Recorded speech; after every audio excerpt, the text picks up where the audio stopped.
আসসালামু আলাইকুম। Welcome to our channel garments mechanics MC. আজকে আমরা যে বিষয়ে কথা বলবো বিষয়টা হলো প্লেন মেশিনের সোলো নাইফ কিংবা ফুট লিভারে যদি আপনার ফিট যদি না ওঠে তাহলে এটা কিভাবে সমাধান করবেন। তো প্রথম কথা হলো সোলো নাইফে যদি ফিটটা যদি না ওঠে তাহলে আপনারা প্রথমে ব্যাক কাভারটা খুলবেন।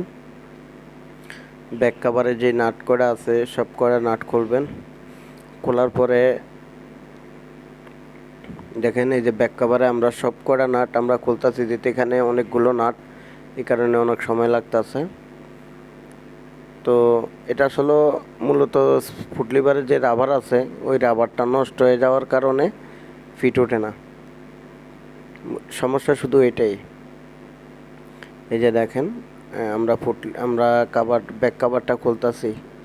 ব্যাক কাভারটা খোলার পরে আপনারা এই যে দেখছেন, ব্যাক কাভারটা খোলার পরে এই যে দেখেন ফুট লিভার যে যে ইয়াটা আছে ওটার ভিতরে রাবার নাই।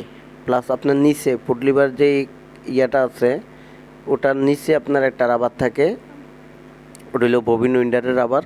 ওই রাবারটা অবশ্যই যদি আপনার না থাকে, এই 4টা নাট খুলে নেবেন। এই যে 4টা নাট আমরা খুলে নিলাম, বের করলাম। বের করার পরে এই নাট দুটো খুলবেন, উপরের যে নাট দুইটা আছে এই নাট দুইটা খুলবেন। এই যে উপরে যে নাট দুইটা আছে তার নাট দুইটা খুলবেন। এই যে দেখেন নাট দুইটা আমরা খুলতেছি।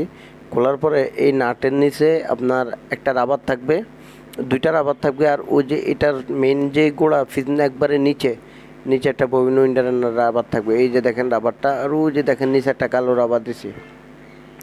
এই 2টা রাবার যদি আপনার নষ্ট হয়ে যায় তখন আপনার ববিন সোলো নাইফে আপনার ফিট উঠবে না। তো অবশ্যই যদি আমাদের ভিডিওগুলো যদি ভালো লাগে অবশ্যই আমাদের চ্যানেলটাকে সাবস্ক্রাইব করবেন, বেল বাটনটা অন করে দিবেন, লাইক শেয়ার কমেন্ট করে আমাদের জানাবেন আমাদের ভিডিওগুলো কেমন হয়। আর অবশ্যই আপনারা আমাদের ভিডিওগুলো বেশি বেশি করে দেখবেন আর আমাদেরকে একটু সাপোর্ট দিবেন। আমরা চাই সবসময় আপনারা আমাদেরকে ভালো